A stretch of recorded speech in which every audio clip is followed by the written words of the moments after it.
We're back again. Guess who's back again. That's not how Star Wars works. That you can't do that. And I was just like, oh, That's him imitating you, Charlie. No, Okay. that's not. Just The girl's dark side evil power was getting 4 more arms. The boy's dark side evil power was getting a longer lightsaber. I would be so mad if I was the boy. That is sucks. hilarious. Coolly animated one too. heart been broke so many times. Honestly. Turn into a Sith. That was anyways, I just wanted to point that out that welcome back. We've all missed you a whole lot here. This is the Socratic Cinema Podcast, in case you didn't know. I'm glad you're joining us today. My name is James DeLisio, and I'll let my best friends introduce you. Breaking tradition already, James DeLisio. I can't believe it. I mean, I guess I'm Charlie Heatherly. And I am Kasey Clark. I was trying to channel some Mr. Rogers vibes, some calm energy to start it. But Pulls cardigan on. Because the 4 seconds of silence between each word was definitely giving me that. Do you know that guy on TikTok who's like, "Well, hello there, buddy," and he makes stuff. He makes stuff in the woods. I was kind of channeling that guy too.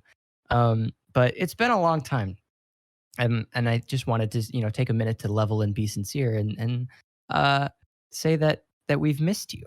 It's been 2 months since the last time we did this. Wow. So it's certainly been a while, and that means this is officially the season premiere for season 5 of the Socratic Cinema Podcast, which I think is pretty impressive, and I'm very excited to be back in the pseudo studio today with you guys. So it's been a long time coming.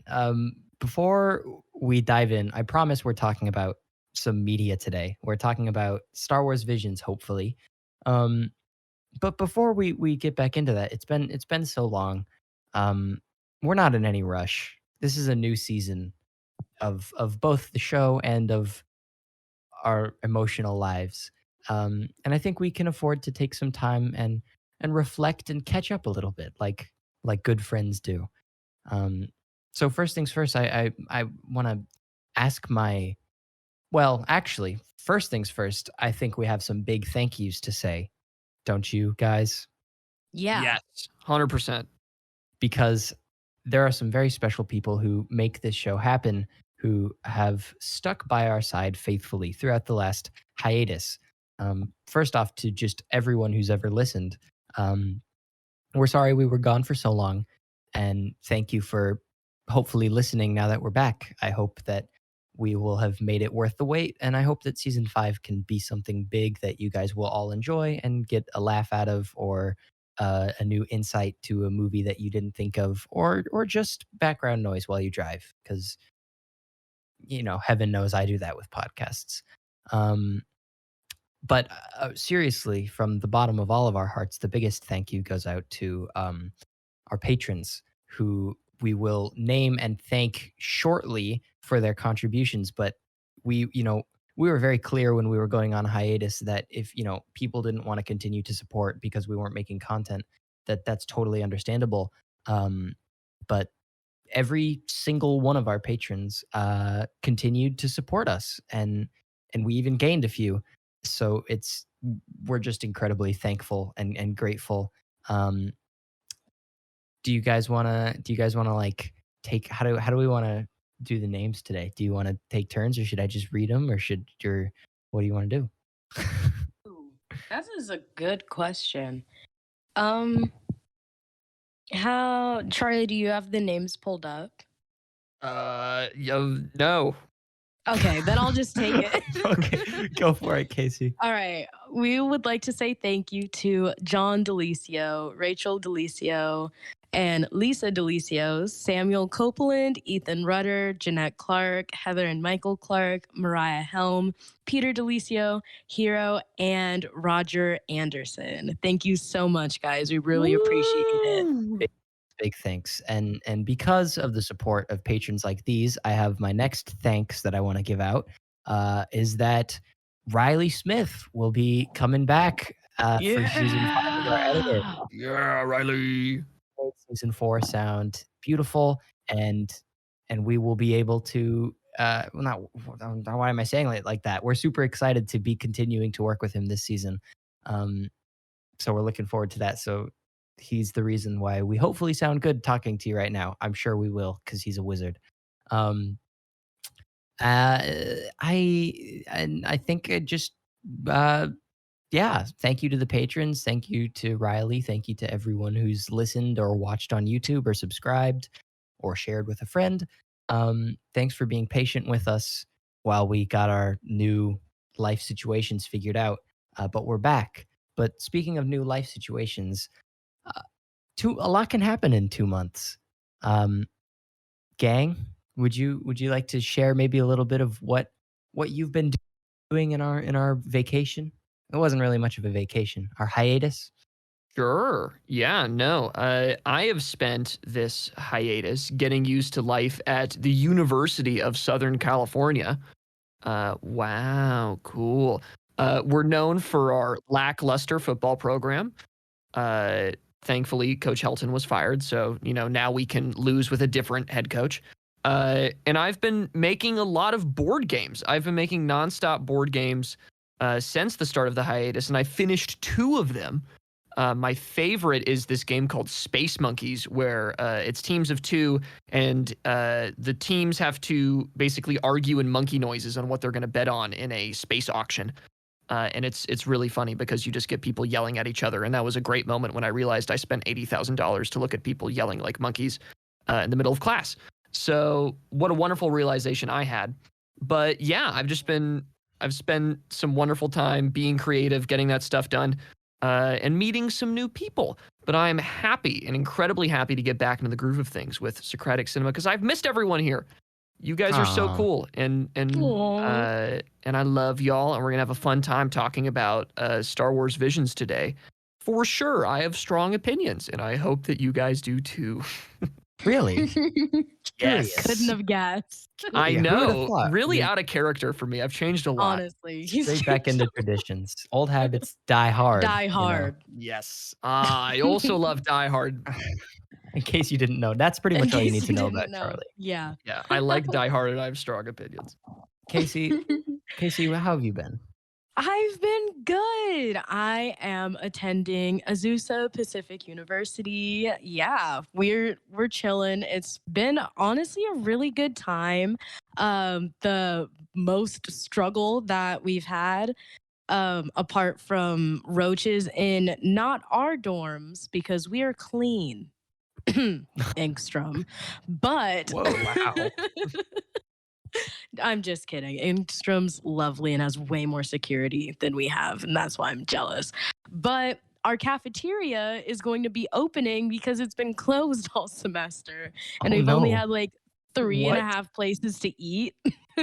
Oh, And enough gosh. students complain that now it's opening on like October 14th or 18th. So catch me at the pasta bar that I've been craving so heavily. But I can relate with the overall, food shortages. I can right? relate. Food shortages, Mhm. man. Come on.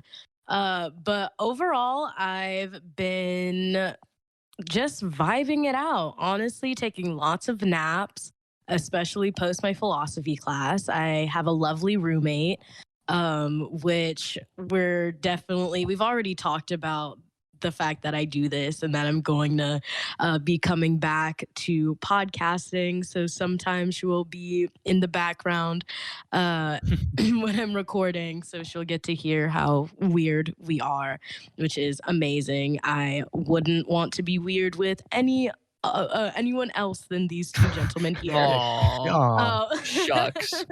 Especially not recorded. But yeah, it's just been a really, really good, fun time. And I'm excited to be back. As Charlie said, honestly, miss you guys so much, especially like not being able to just see you around campus or just in general. Being spread out is very tough, especially when you're like new to a place and you're trying to make friends and find friends. You're like, I just miss my established friendships, man. Yes, for sure. But yeah, overall, I'm having a good time. James, how are you doing? So while these two were off at college starting in like mid-August or something ridiculous, I was sitting at home for like another month, kind of twiddling my thumbs. Uh, so that's the reason our hiatus was so long, is because our like move-in dates were all beautifully staggered in the way that maximized the amount of time we'd need to take off. Um, so, I mean, at first, I had a lot of free time on my hands, and so I took it upon myself to make as many video essays as I could. I was sort of like in a little cocoon in my room, just becoming content man. Um, and I think I got the chance to do a lot of cool stuff with Socratic. I did a video essay about Omori and about Indiana Jones and tuxedo scenes in movies and Blood Meridian. That was our first collab. That was a collab with Benjamin August Literature. That was so much fun. Go check those out if you haven't. Plug, plug, plug. Also did some collaborations with the Essay Library, a collection, a community for video essayists where everyone made little 60-second videos in their essay library compilation. And that was a lot of fun making like a 60-second video because that was totally not something I've ever done. You can find the whole compilation as well as our individual essay on our channel as well. I think there's going to be a new one coming soon. So Oh. Socratic will definitely be Oh. participating in that. Um, and the last like Socratic thing that I did was an upcoming collaboration with a fellow podcast. I don't know how much I'm allowed to share on air because the episode hasn't come out yet, but I will be representing the Socratic Cinema brand on an upcoming episode of a podcast that I really liked. It was so much fun. It was nice to do some like it was like a more casual kind of episode. It was just like a nice change of pace compared to the hardcore analysis that we always do here all the time. Totally. Yep. Um, Mhm. Oh yeah, but totally. so that was so much fun, and I really have laughed. Like that was the hardest I laughed all hiatus, because I didn't have Charlie and Kasey to make me laugh. Um, Aw. Oh. but that should be coming out shortly, and I'm very excited for that. Um, and then I moved to La Jolla, California, to attend the University of California at San Diego. Um, and I just moved a couple weeks ago, like 2 weeks ago, to I think now. So I'm still sort of adjusting and meeting people, and my classes have started and everything, but I'm having a blast. I'm having a really good time, and I'm glad I have time. I'm glad we all have time to keep doing this. Um, so we're back now. We should be getting back to weekly uploads. We'll see how often I can do video essays. I was doing them like a lot this summer, but at this point, it's no promises. So they'll, they'll come out when I'm ready. I have a script. I just need to will myself to finish it. Um, but now, now that our tearful reunion is done, Aw, that was so sweet, I know guys. That that was nice. was. I Oh. really That was wholesome. I have And missed this. and for everybody else who has started a new chapter in their life, possibly, I mean, it's sort of a new school year, and often new things start after the summer. Please let us know in the comments or private Yeah. message us because we would love to hear how you guys are doing. Yes, Yes. absolutely. Absolutely. We're all one big family. So, we tell you guys we overshare about our lives, you overshare about your lives, and it's kind of it'll be like a nice reciprocal relationship. Um, but let's get into the fact of the matter here. We have a Ooh. we have a mission on this podcast. Every week Yeah, we do. we watch something, and every week we come up with some sort of opinions to share about it. And sometimes, if we're lucky, new insights are formed. Most of the time, it's a lot of arguing and some jokes. But this week, our mission is to talk about the highly anticipated Star Wars anthology Disney Plus original series, Star Wars Visions. The show it's an anthology series, like I just said, featuring a different Japanese animation studio creating each episode, which back in the day when this was announced at the D23 thing, which we did an episode on, by the way, Yeah, we did. Yep. this was the thing I was the most excited for. And I'm very interested to see what the people's opinions on it are. By the way, this is your official spoiler warning for I'm just gonna play it safe and say like Star Wars Visions and probably any other piece of Star Wars media. Just to be safe. I don't know what we're gonna talk about, but assume Star Wars spoilers in general, but specifically for sure Yes. Star Wars Visions. Yes. What'd y'all think? I'm gonna ask the classic question. What are your initial impressions, to use our Socratic cinema terminology, of Star Wars Visions, gang? Should we start off with a biting take, or should we start off with Kasey, who might also deliver a biting take? I don't know. Way to assume. I mean, the 8 out of 10 has to come from somebody. I know. and It has to come from somebody bites the bullet every time. Oh my gosh. Well, I can go first. I am going to start us off pretty easily. I enjoyed most of the episodes. Honestly, I feel like the animation was really good. Obviously, it was stunning. I liked a lot of the episodes, especially like the first one. Definitely the first one would probably be my favorite by far. There are some that I like the animation style, but the story did not like as much. Yeah. Or maybe not the story, but the characters I did not like as much. I feel like it's very interesting how they kind of set it up. I felt like each episode was kind of just like a chunk from a side plot of like Clone Wars, which was kind of cool, but it also kind of left you wondering like, oh, I wonder what led up to this or what's Yeah. gonna happen afterwards.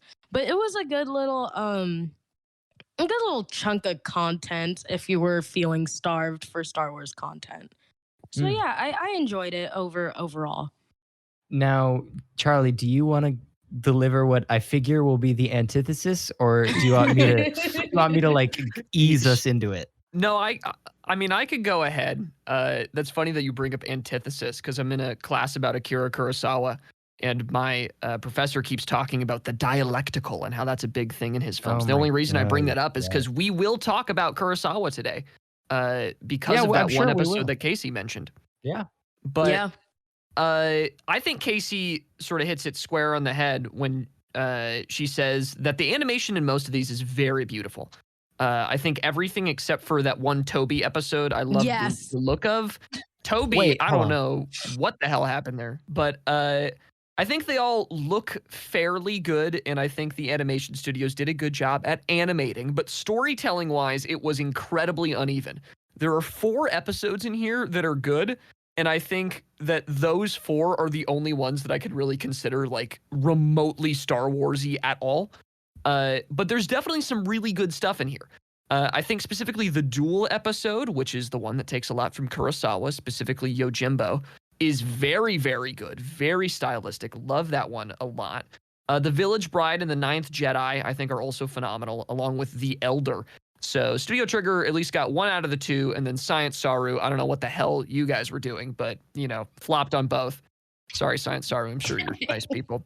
But yeah, Star Wars Visions I was very excited for, and I have to say I'm a little disappointed after watching it. I am a big fan of anthology series, though, so this is just par for the course with anthology, and I would love to see another season of this, but I think that people sort of missed the brief a little bit and didn't make episodes of Star Wars. They made like episodes of anime that had lightsabers in them. And this leads perfectly into my take about Star Wars Visions, because, all right, first off, I'm going to agree with both of these guys that some episodes were better than others. I think that's just par, like Charlie was saying, I think that's par for the course with an anthology. Like some episodes will naturally just be better than others. I will also say, though, I think like very early on for me, I sort of had a moment where I was like, It was probably even during like episode 1 where I had a moment where I was like, "Oh, like this is in no way compatible with Star Wars canon." Like I like very Yeah, early yeah. on, Yeah. but I mean, and I think I got that message early, and so it allowed me to sort of view this as like less so Star Wars anime and more like anime inspired by Star Wars, which I think gave me a very much more like liberal interpretation of it.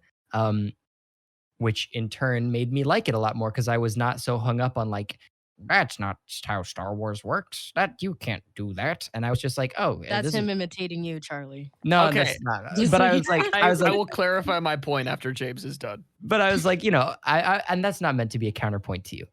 I'm just saying, like, I think if you're going into this expecting it to be like rock solid Star Wars, it's not.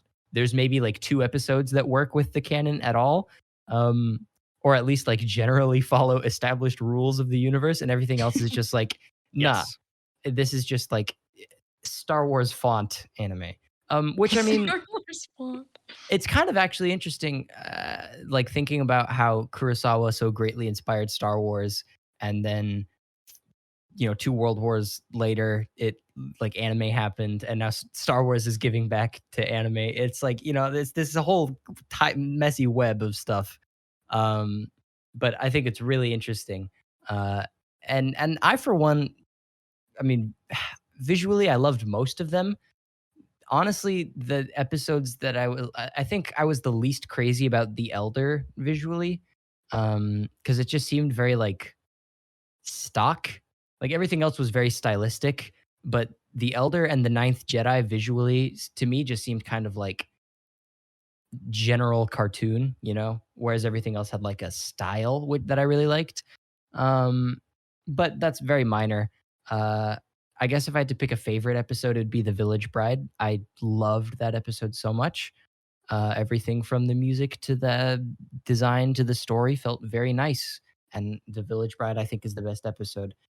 And I think everyone has like a same opinion on what the worst episode is, hopefully. Oh, wait, actually, I don't know. I don't know about that one. Oh. Okay. Okay. Well, hold on. Then let's start there.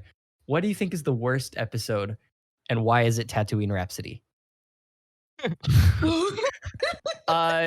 Okay. I have a dirty little secret to share with you guys. I watched 2 minutes of Tatooine Rhapsody and was so bored that I started doing homework and didn't watch the rest of it. It's because Tatooine Rhapsody sucked so bad. I They will had take a your word for banger it. in there, though. Wait, okay, wait. This is an even more important question than that. Did you guys watch in Japanese or English? Japanese. Japanese. English. Oh, Okay, so okay. hold up. Oh. Whoa. Well, before I get stabbed, before I get shivved, I would like to say the reason I watched it in English was very deliberate. Because typically, I watch whatever the original version is. So in this case, it would be Japanese. The reason why I did English is because a main marketing feature of this was that the English voice cast was supposed to be stacked. Yeah, I did hear that. Yeah.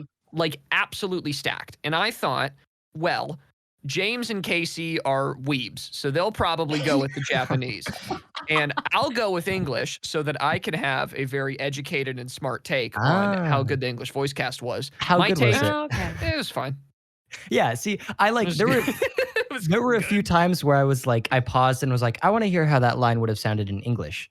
And then every time I did that, I was like, oh, Yeah. it's not that good.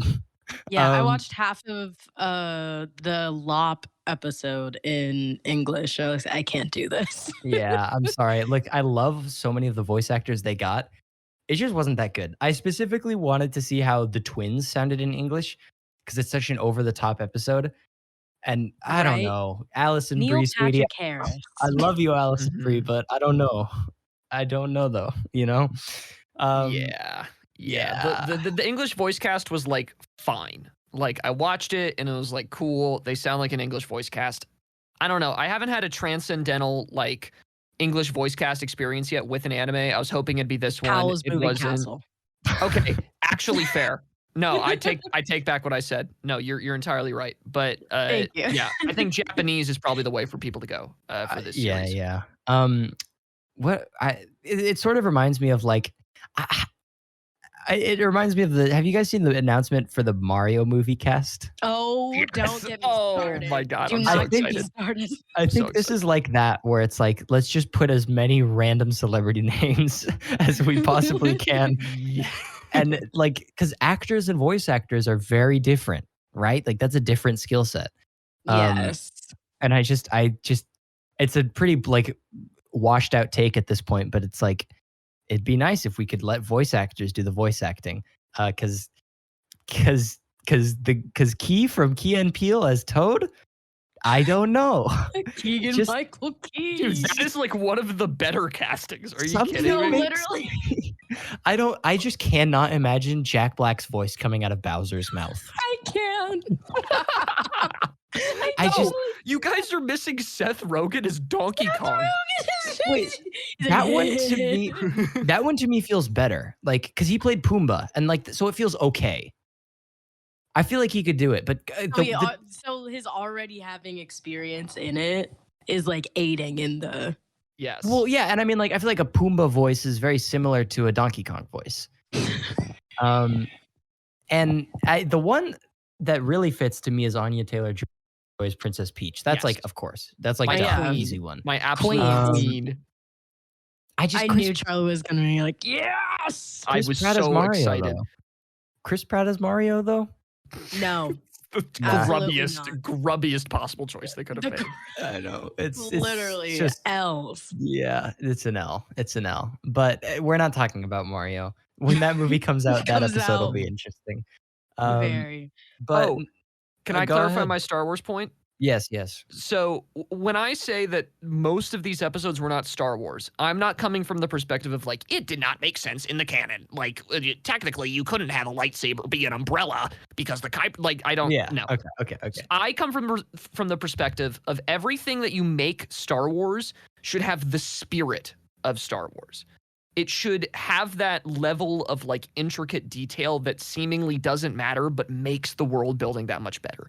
It should have that curiosity and wonder and that sort of looking towards an open sky and seeing like literally a galaxy of possibility, right? Like it needs to have that hopeful core for it to be a Star Wars film or a Star Wars piece of media. And I think that only a couple of these episodes really like tried to touch on that. And I'm a little disappointed that they went mainly for visual similarities to Star Wars rather than any sort of emotional similarity, because that's where I think the magic of Star Wars really is. Yeah, I'll give you that. Honestly, I think there was I think more than a couple episodes that managed to pull that feeling off for me, like Village Bride, Ninth Jedi. Yes, agreed. Even like the Duel felt very Mandalorian. Or honestly, I love listen, the duel. Yes. TOB1. Okay, wait, hold on. Let's clarify the next question first. Say it. Let's clarify the next question first. Uh-huh. What's your least favorite episode and why is it Tatooine Rhapsody? Mine was TOB1. Shut up. What? I agree. Seriously? No, Entirely listen. agree. No, TOB I was loved- nonsensical. I liked the animation style, but apart from that, I have been growing to hate this concept of I'm going to ruin everything and plead ignorance and then automatically save everything at the end of the day. Like I despise that arc for for a reason, because it's just so frustrating. And like you get literally you don't get to sit in your consequences. It's like, oh, I'm just going to be a Jedi. I'm going to send out this like message and call a Sith here and kill my father. But then I'm going to be a Jedi. It's going to be fine. It's like, what? You killed your father. He's And like he six. literally, I He's don't like care. six. I don't care. Bad We take. do not care. I'm just Correct saying take. it. Correct No. take. Awful take. Wrong. No, so not is it only that this kid killed his father, it's also that the episode is paced so poorly that you Okay. miss half of what's going on. I wish this episode was longer. I'll say that too, but I think we're saying it for opposite reasons. I wish it was longer because I really liked it and I thought it was like a simple. I mean, here's the thing: none of these stories are crazy complicated or take that much thinking, except for maybe Ninth Jedi was like took me like a second to go. Oh, I get it. You know? Um, Mhm. but, like, every other episode of this show is very, like, simple plot structure, and that's not a bad thing, but it's very much just like, okay, problem, boom, hero moment, they get a lightsaber at the end. It out to me, literally every episode of this show, except for one, has the same You story cut out. where it's like, "Oh, no, where did I cut out?" Hero moment, bam, cut out. Yeah, Yeah. and they're all the same. But someone pointed out to me, by the way, that every single episode of this show has the same story where it's like some down and out person Yeah. like wants to be a Jedi and they meet and they like somehow become a weird like pseudo not quite Jedi by the end of it and they get a lightsaber and they usually use the Force. It's basically every episode is like someone who's not quite a Jedi doing not quite a Jedi things basically, right? And they're always like yeah, you know what I mean, though? It's like every Yes. episode has that. No, Um, you're Yeah. no, you're even entirely correct. even in Tatooine Rhapsody, the kid has a lightsaber for some reason. It's like, not everything needs to be a Jedi. Like, That's it true. And he didn't even use it. yeah, that was a little frustrating to me. I was like, why would you make this big point about him being like an ex-Jedi for his lightsaber to come out for 5 seconds for it He not to work? chose music. Okay, right? The reason why they're doing this, that's I am 100% certain that the studios didn't really know what the other ones were doing I throughout don't think the they majority did. of this. Yeah. Because like 3 Oh, of them have the same cool like stopping the blade or stopping the bullet Yeah. moment. Yeah. And I it's love like, it. I saw this last episode. Why are we doing this again? Yeah. But like the bigger thing is that all of them just like watched Star Wars and were like, oh well, we gotta have a Jedi in there, right? Like somewhere. Yeah. Like Yeah. there's Yeah. gotta be a lightsaber. No, there doesn't have to be a lightsaber. There does not have to be a lightsaber. No Jedi are needed. You And can make Star Wars without that. isn't it funny that the one episode without a functioning lightsaber in it was the worst one by far? Tatooine Rhapsody, They baby. had a bop in it. It was so They gave bad. me Listen, Boba Fett dancing. I And love that's all I can Yes. I love J-Rock usually. That was just a bad that was not a good song. I don't know. I just wasn't feeling it. had But the anyways, had I'll the defend slums bumping, bro. it had the slums bumping. I'll had the indentured servants and the slaves. Dang, this kind of fire. I will defend TOB1 to the day I die because I love Mega Man and Oh, I gosh. love Astro Boy and this was It did very give me much like Astro those. Boy. Okay. Yeah. Yeah, but it's just Astro Boy. It's just, well, like it's literally just Mega Man. Like you have Dr. Light, you have Mega Man, and then they threw in like the father's murdered. But Like, it was good. But I liked it. It worked for me. It was simple and it was charming and I loved the visual style of the fight with the Inquisitor at the end. I thought that Inquisitor design was so sick and that fight was so cool. I Yeah. I will agree, except for the fact that he just basically was able to win because he realized that he's like a good person or whatever. Like it that's also not Star Wars. The point is not that you draw from your inner gooditude and now suddenly you're good at fighting. Like the point was that your inner goodness is what allows you to make tough choices that allow you to win the fight. Not that it just makes you like a god or something. But Yeah, he I did guess kinda it is more of an anime trope, so I can like let that one slide because Yeah. tons of animes have that, but still. Yes, which I think that's an interesting thing to point out because I feel like when we're looking at Star Wars as like a whole, I remember there's all this controversy during like Force Awakens when we're talking about Rey and Finn and how they all of a sudden, after not knowing how to like use the force or having any training, like there's been all this like focus on, oh, you have to train, you have to do these specific things to be able to like wield a lightsaber, and then they're like, oh dang, glowing sword, let's get it, and then they're like completely able to just like murk Kylo Ren within like a few seconds. So I Mhm. feel like this, like relating back to that, there's a ton of those moments when they're like, oh, glowing sword, let's get it. And they're just like completely like a god, which I Yeah. mean, that's definitely like a anime, like more of an anime type trope where it's like, I just need to believe in myself hard enough that I could whoop these people and I'm going to. And then Mhm. they're able to do that. But it's just so interesting that like for something that's been such like a controversial thing in the Star Wars community of like kind of generalizing or simplifying the whole like process of being a Jedi and wielding whatever stuff, like wielding lightsabers and stuff, that was like a main thing throughout the entire episode. And then I also have a point of let's talk about the lightsaber designs too, Oh, okay. Yeah, happy to. because because as I was doing my recollecting, I also remembered that when Kylo Ren's sword came out, they're like, "Oh, it's not practical. He can chop his hands off." And then they want to come out with an umbrella lightsaber. Like that's more practical.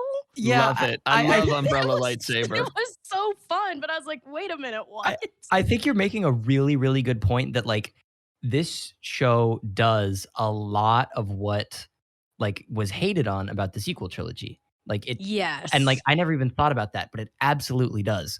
But at the same time, I mean, and honestly, none of it ever really bothered me in the sequel trilogy because I go outside. But it's like I none of that. I never even thought to like think about any of that in this. And I think it's because I was viewing it, like I said, more as anime than as Star Wars.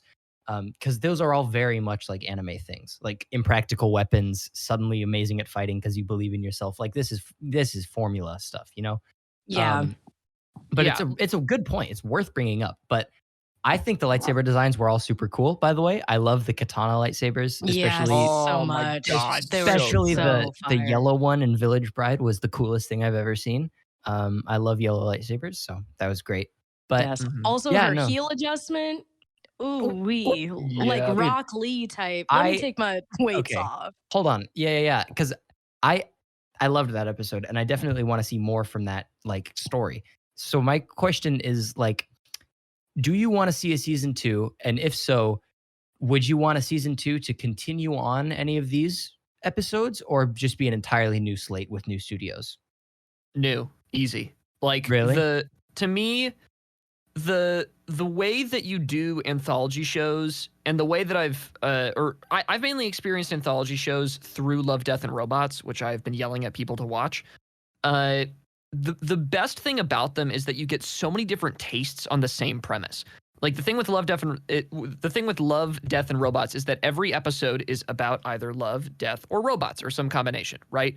And you get all these interesting views on that prompt.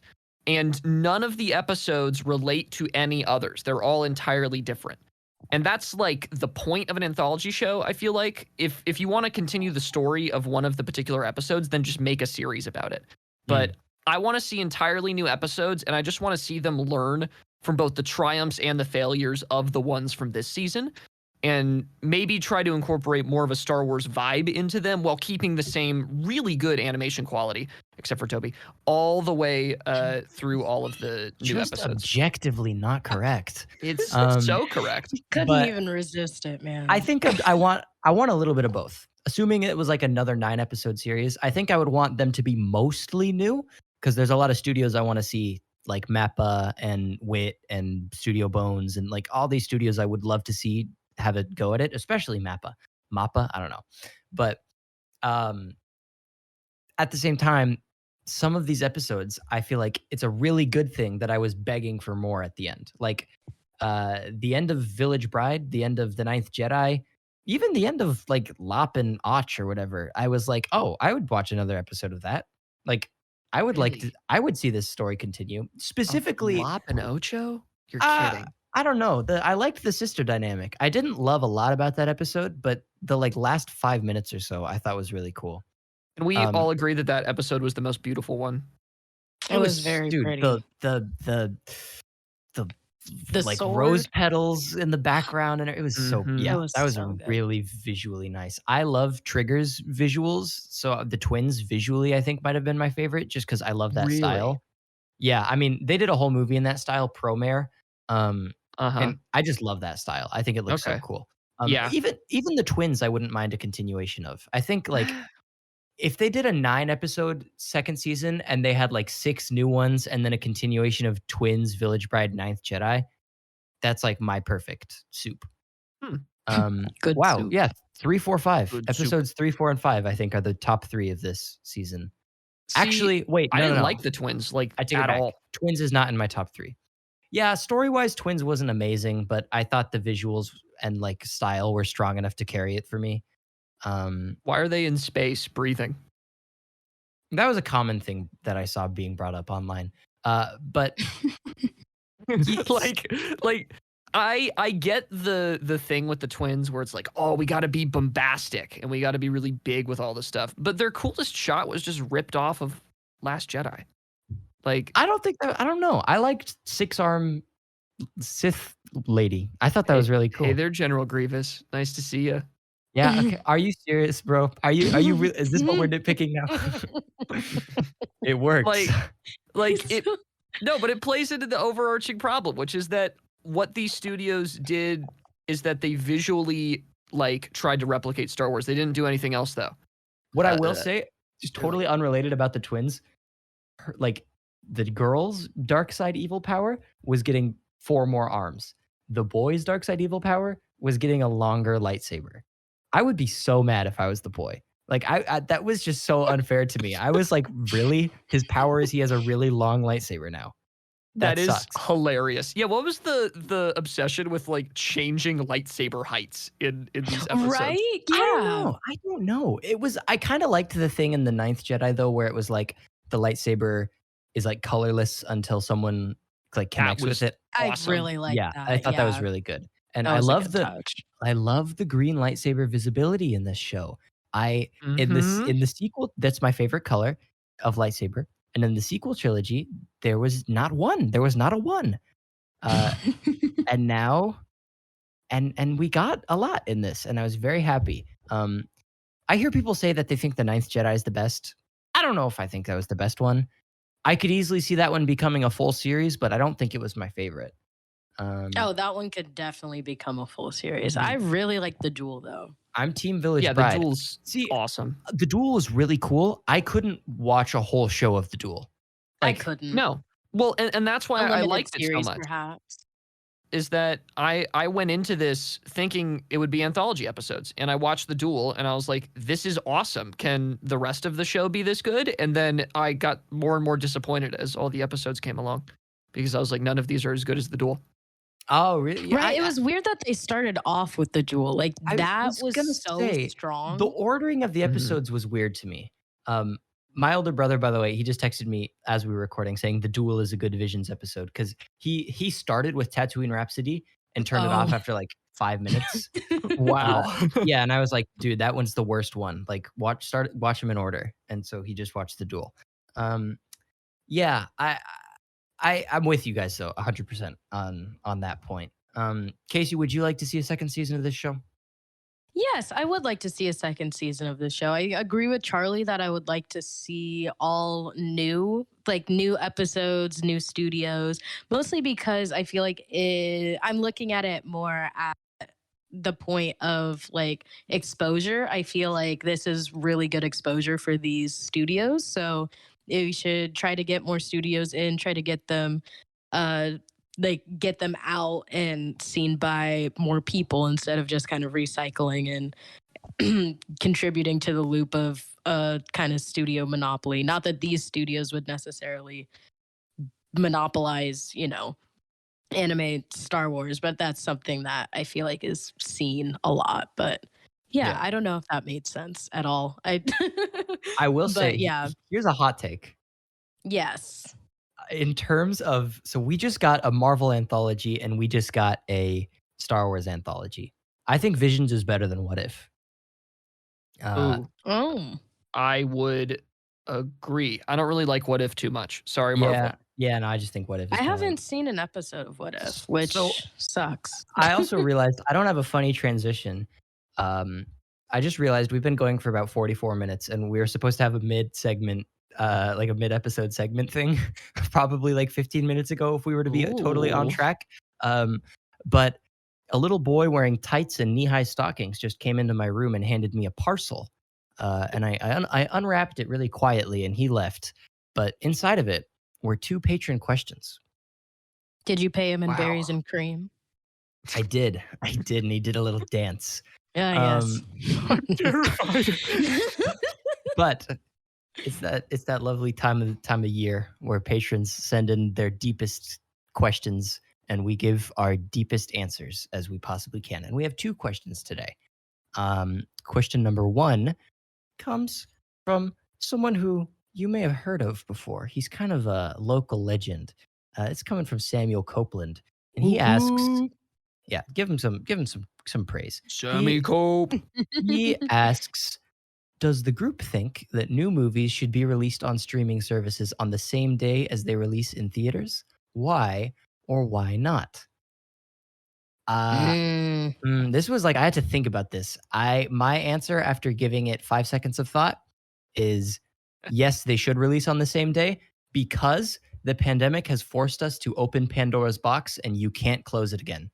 Like fair. I really miss having stuff come out on streaming services. I understand objectively it's bad for like sales and stuff, but also I don't know, man, the convenience age. Like I just have like realizing that I have to like I don't have an option. I like having options, right? I love going to the movies, but sometimes I'd rather just like be able to stream it from home.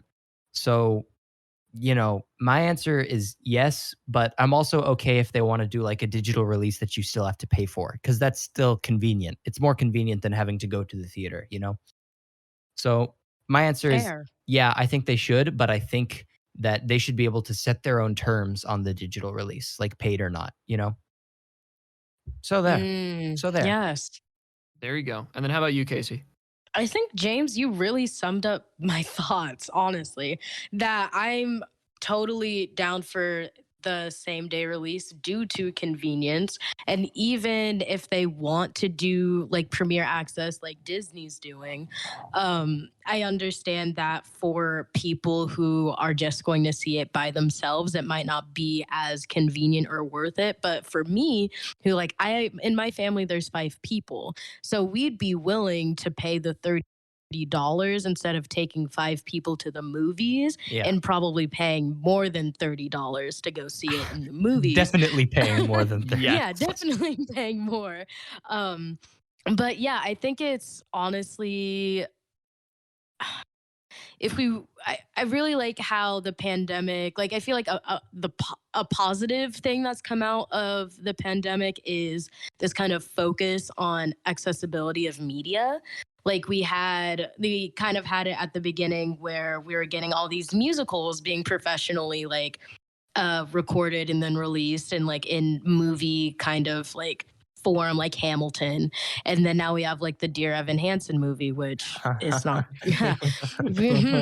but just using that as an example, not as a good one, but just saying that like those type of things are like you usually for musicals you'd either have to watch it bootleg or you'd have to go and see it like in whatever like in the theater. Yeah, I was Mhm. like theater or theater. um but I feel like it's just really important and interesting that we make things more accessible.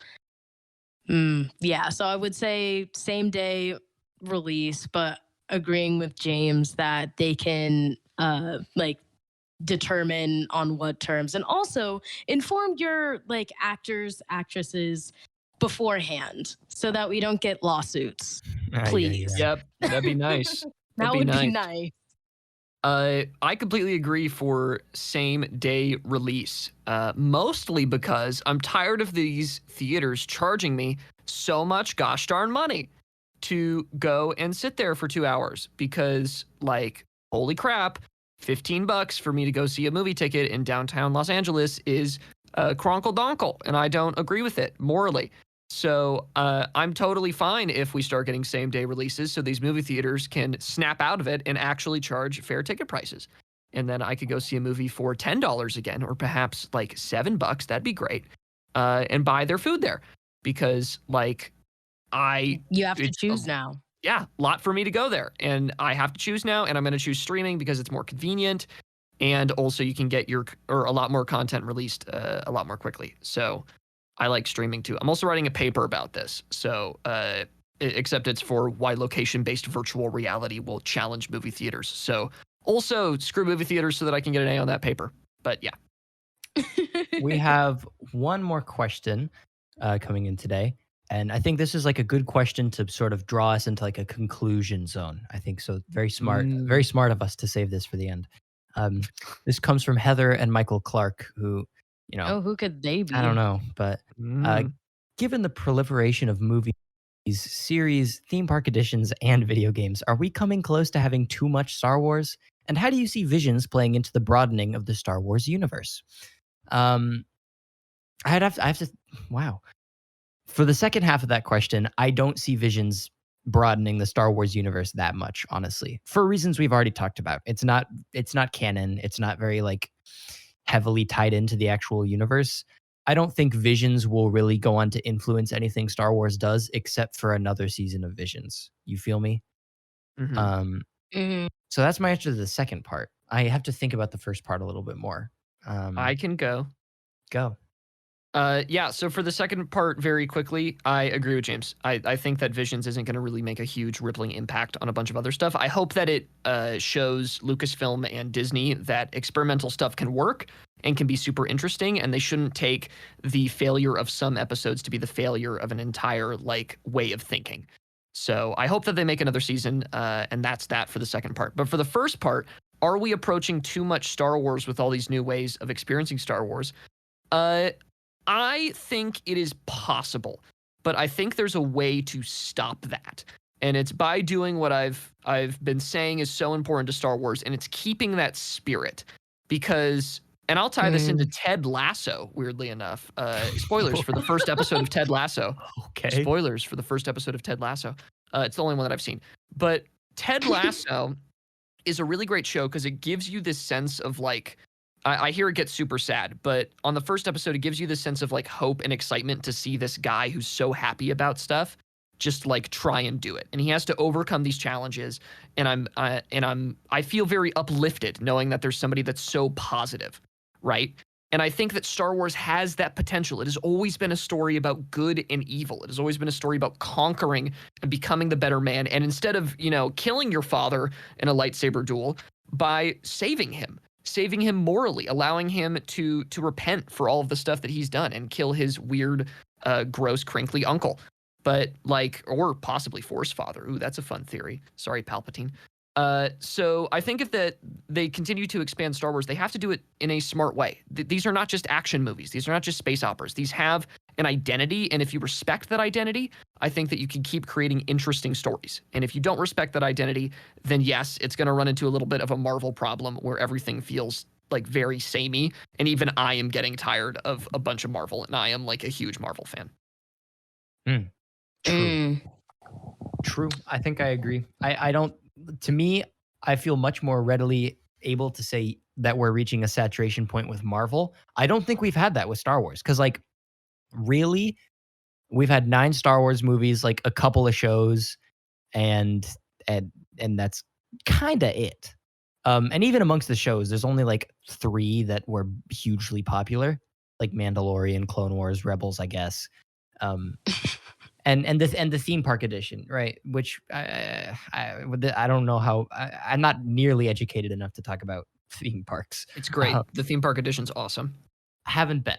Anyways, I think Marvel is way more saturated than Star Wars is. Like just generally that's how I feel. I heard somewhere looking at Marvel's release calendar, they have new content coming out every Friday for like basically since like February until the end of 2021. That's so much. That's insane. Oh, wow. That's ridiculous. That's too much Marvel. Like that's just simply too much.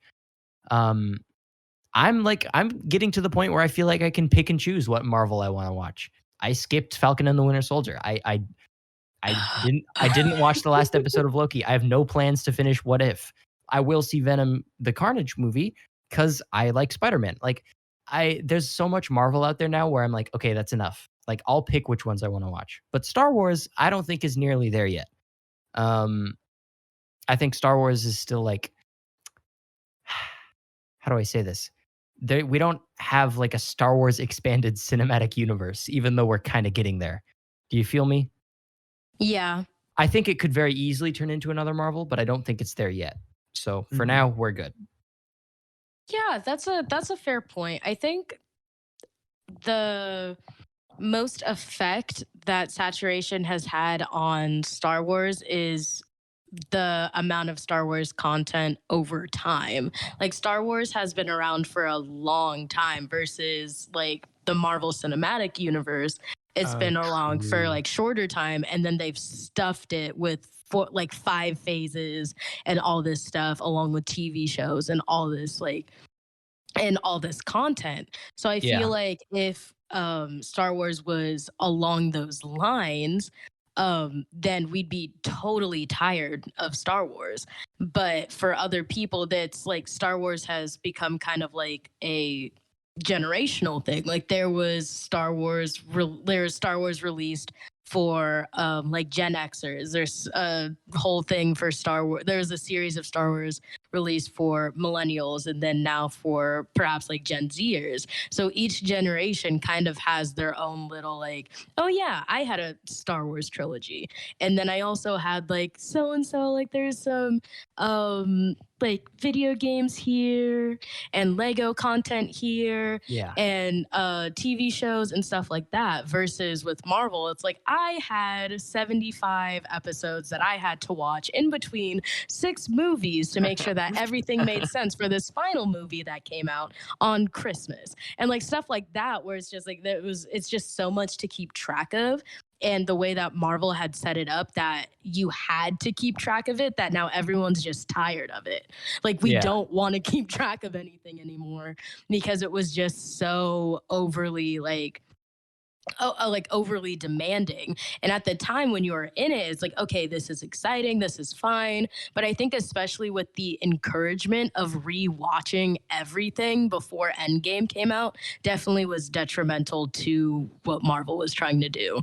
Because having to re-ingest all of those movies and all of those TV shows, and like because there are people that watch like all the MCU movies, all of Agent Carter, all of Agents of Shield, and all everything in between there. And it's just a lot, you know? So I don't necessarily think that Star Wars is going to be too much, but I do feel like if it starts to spiral out of control, but also I think actually that's not true because Star Wars takes a lot longer, it feels like, to like create content than Marvel does, if that True. makes sense. True, true, So true. it's like for each, like we would get a Star Wars movie on Christmas maybe every year, but for Marvel, they'd be putting out maybe like 2 movies plus whatever TV shows they were having out. So I feel like just because of the timeline that it takes to release Star Wars, that it definitely slows down that saturation. Um, Mhm. I don't really see Vision like broadening the Star Wars universe unless they take the spin-off like road, I guess. But I don't necessarily think the reward would outweigh like the risk. You know, like if you were going to make like the Ninth Jedi a kind of like series, then you'd have to make sure that everything starts to line up canonically, or people are going to complain. You know, like all the Yeah. things that we've been pointing out throughout this episode, like anything, if they wanted to do a spin-off of it, then they have to start applying the rules, which again wouldn't make it as fun. True. So I don't think that it's going to have a huge effect on the Star Wars universe, apart from, as Charlie said, kind of encouraging Disney and Star Wars to be more experimental, which I think is a good thing. Yeah, I agree. Heck, Now, yeah, more experiments. before we leave today, I just want to say that I think there was one episode that broke the formula for Star Wars Visions, and it was very big subversion of expectations, and I really liked it. And that's the ninth episode, Akakiri, I think. Um, Hmm. I love that they placed it at the end too, because it totally like flipped around the formula. And they had the guy turn into a Sith, like straight up. That I totally like Yeah. 100% genuinely was not expecting that. Um, so I thought that was really cool, and that was just like a coolly animated one too. Uh, Heart been broke so many times. honestly, Turn into a Sith. that was yeah. Anyways, I just wanted to point that out that like they did break the formula, and it was in a really effective way, I think. But I was a little like weirded out by the fact that that was the last episode too, because it was kind of a grim note to end the season on. Like thematically, I was like, oh, I'm like sad and shocked now, and that's the end. Um, so but I think I gotta stretch out here. I gotta shill. It's been a while since I've shilled. Uh, Thank you so much. This, by the way, this concludes another episode of the Socratic Cinema podcast. The SCP. Oh, Oh, oh, Ooh. oh. never mind. Thank you so much for listening. Thank you so much once again for waiting with us through our hiatus. We're back. We hope you enjoy this season and everything it has to offer. We're very excited to be back, and we hope you like it too. You can follow us on social media at Socratic_cinema, on Twitter at Cinema Socratic, where we be tweeting. You can follow us on Twitch. We actually did a stream 2 months Yeah, ago. we did. Um, Yes. that was fun. Yeah, you can find us on Twitch at Socratic Cinema. Subscribe to us on our YouTube, where we post the podcasts, but also video essays semi often. So check those out. Those are a lot of fun. We all enjoy doing video essays. If you want to support the podcast and help us grow, you can always become a patron for as little as $1 a month, for as little as like half a Starbucks coffee a month. You can support us and help make the podcast bigger and better and sound better and do more fun stuff and pay for Charlie to see movies. And it seriously, it would mean the world if you considered it. If you like the show and feel like it gives you value, maybe you can give value back to the show. Think about it. If not, no big deal, but just consider. And we'll see you next week. Thank you again so much for listening. This episode has been sponsored by Dear Evan Hansen. No, it has not. And with that, we Wow. bid you good night, Oh, sweet God. prince. Good night, sweet prince and princesses. It's like Eric Carey, we're leaving on a dark note. Yes. And everyone in between. yeah. Good night, deities, princes, Love y'all. And that's Czars. inclusive. Czars, maybe? and Ooh. czars. That's Jarls. so gender. Jarls. Yo, where my Jarls at? Admins, provosts, Please cut us off.